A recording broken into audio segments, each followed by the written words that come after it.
ఏమో ఓ red book రాజ్యాంగాన్ని తెచ్చి లేని కేసులు బనాయించి ఎంపీ స్థాయికి దళిత సామాజిక వర్గం నుంచి ఎంపీ స్థాయికి ఎదిగిన నందిగం సురేష్ లాంటి వాడిని అక్రమంగా కేసులు పాలు చేసి ఈ రోజున జైల్లో పెట్టిన చరిత్ర నారా చంద్రబాబు నాయుడుని ఈ సందర్భంగా మేము మనవి చేస్తూ కాకినాడ ఎమ్మెల్యే గారికి స్వయానే వారి మీద నేర చరిత్ర ఉంది. వారి మీద ఎఫ్ఐఆర్ అయిన జైలు పోయి వచ్చిన ఉదంతాలు ఉన్నాయి.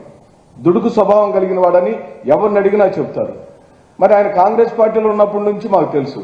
కాంగ్రెస్ పార్టీలో ఉన్నప్పుడు నానాజీ వ్యవహార శైలి మాకు తెలుసు. కానీ అదేంటో ఈ జనసేనకి ఆయన జాయిన్ అయిన తర్వాత పవన్ కళ్యాణ్ గారి భావాజలం ఎక్కించుకున్నాడేమోనని నిన్న సంఘటనతో నాకు అర్థమైపోయింది. చంద్రబాబు నాయుడు పవన్ కళ్యాణ్ ఇద్దరు కూడా రూమ్ లోపల చెప్పే విధానమే ఈ రోజున ఎమ్మెల్యేల యొక్క దురుసు ప్రవర్తనకి కారణం. ఏ అనుమానం లేదు. లోపల తలుపులు పెట్టి మీరు విచ్చలవిడిగా ప్రవర్తించండి, మీరు రెచ్చిపోండి, వైఎస్ఆర్ కాంగ్రెస్ పార్టీలో ఉన్న వాళ్ళందరూ భయభ్రాంతులు చేయండి, అధికారులు కొట్టండి, అధికారులు మాట వినకపోతే రూముల్లో పిలిచి బోల్ట్లు పెట్టి బెదిరించండి లేదా పోలీసులు ప్రయోగించండి అని వాడుకోవాల్సిన అధికార దుర్వినియోగ పరాకాష్ఠ జరుగుతుంది రాష్ట్రంలో అని చెప్పంటున్నాం. ఎన్ని సంవత్సరాల్లో మీరు ఈ విధంగా చేయగలుగుతారు? ప్రజలు నమ్మి ఇచ్చిన అధికారాన్ని మీరు ఇద్దరు కలిసి బోటకు మాటలు చెప్పి ఆ బీజేపీని ఆ ఎలక్షన్ టైంలో వాడుకొని ఈ రోజున మీరు వాళ్ళిద్దరు కలిసి అధికారంలో ఉండి ఓ కూటమిగా మారి చక్కగా పరిపాలిస్తూ సంక్షేమ రాజ్యాన్ని తీసుకొచ్చిన వైఎస్ జగన్మోహన్ రెడ్డి గారి మీద బురజల్లటమే కార్యక్రమంగా పెట్టుకుని మీరు అధికారంలోకి వచ్చి చిట్ట చివరకు మీరు చేస్తున్న పనులు ఏంటి అని అంటే ఇదిగో ఇవి. ఈ రోజున ఉదాహరణకు ఓ కాకినాడ ఎమ్మెల్యే కాదు, ఈయన కొడితే ఆయనేమో నేను అధికారి గారిని కొడతారు. ఈరోజు పవన్ కళ్యాణ్ గారు వచ్చి నంబూరు దగ్గర దీక్ష చేస్తున్నారు. దాని పేరు ప్రాయశ్చిత్త దీక్ష. అసలు కల్తీయే లేదని అధికారులు ఒకసారి రిపోర్ట్ ఇస్తారు. మళ్ళీ స్వయానా చంద్రబాబు నాయుడు గారు ఫోన్ చేసి రిపోర్ట్ ఎలా కావాలంటే అలా అడిగినప్పుడు మరి వాళ్ళకు తగ్గట్టుగా తిరుపతి లడ్ల మీద కావాల్సిన దేవుడిని కూడా మైలపాలు చేశాడు నారా చంద్రబాబు నాయుడు. ఆ పాప ఊరికే పోదండి. మీరేదో అనుకుంటున్నారు.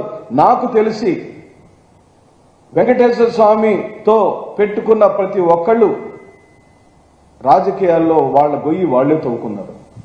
ఈరోజు నారా చంద్రబాబు నాయుడు ఈ ప్రాయశ్చిత్త దీక్షతో పవన్ కళ్యాణ్ మీరిద్దరు కలిసి శ్రీ వెంకటేశ్వర స్వామి యొక్క భక్తుల మనోభావాలతో మీరు ఆడుకుంటున్న రాజకీయ వ్యవహార శైలిని ఈ ప్రపంచంలోని భక్తులందరూ పరిశీలిస్తున్నారని ఈ విధంగా నేను మనవి చేస్తూ అసలు కాకినాడలో గొడవకు కారణం ఏంటి అని ఎప్పుడన్నా పరిశీలించారా? పోనీ మీరు మందలించినట్టుగైనా కనీసం మా పవన్ కళ్యాణ్ గారు పంతో నానాజీని మందలించాడు అనే వార్త చదివే ఇది లేదు ఈ రాష్ట్రంలో.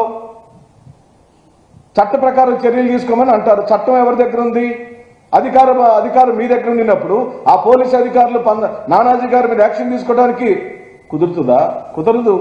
ఇదంతా ఒక పథకం ప్రకారం దౌర్జన్యం చేయించడం, మళ్ళీ రాజీలు చేయించినట్టుగా మీరే చేయటం అనేది ఈ రోజున జరుగుతుందని సందర్భంగా మేము మనవి చేస్తూ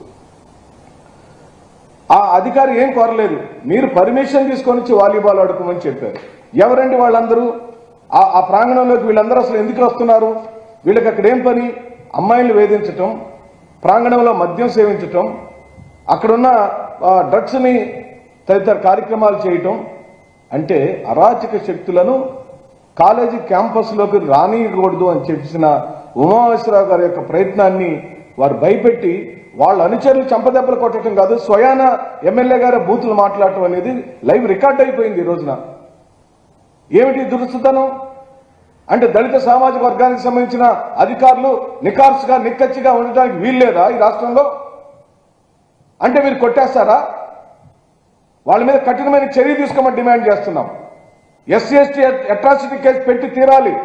ఎవరైతే ఎమ్మెల్యే అనుచరులు ఉమామహేశ్వరరావు గారి మీద దాడి చేశారో ఆ దాడిని మేము పూర్తిగా ఖండించడంతో పాటు ఇంకో మారు కనుక ఇలా జరిగితే మా ఆగ్రహాన్ని రేపు ఓట్ల రూపంలో వైఎస్ జగన్మోహన్ రెడ్డి గారిని మళ్లీ ముఖ్యమంత్రి చేసుకుంటేనే ఈ దళిత సామాజిక వర్గానికి మనశ్శాంతిగా ఉంటుంది.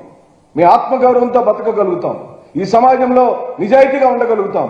ఇలాంటి అధికారులను కాపాడుకోవాల్సిన బాధ్యత మా అందరి మీద ఉంది. అందుకే ఈ పత్రిక ముఖంగా ఉమామహేశ్వరరావు గారికి కూడా మేము నైతిక మద్దతును ప్రకటిస్తున్నాం.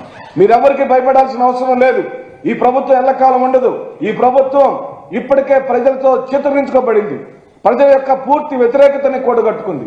ప్రజలు ఈ ప్రభుత్వం పరిపాలించడం విఫలం చెందిందని తెలుసుకున్న నారా చంద్రబాబు నాయుడు ఈ విధమైన డైవర్షన్ పాలిటిక్స్ కి తెరలేపాడని మనవి చేస్తూ మీరు ఎన్ని చేసినా మీరు ఓ ప్రకారం సెటిల్మెంట్లు చేస్తారు. నిన్న ఆదిమూలపు చేసిన వ్యవహారాన్ని మనం చూసాం. చక్కగా వారిని కూడా రాజీ చేసి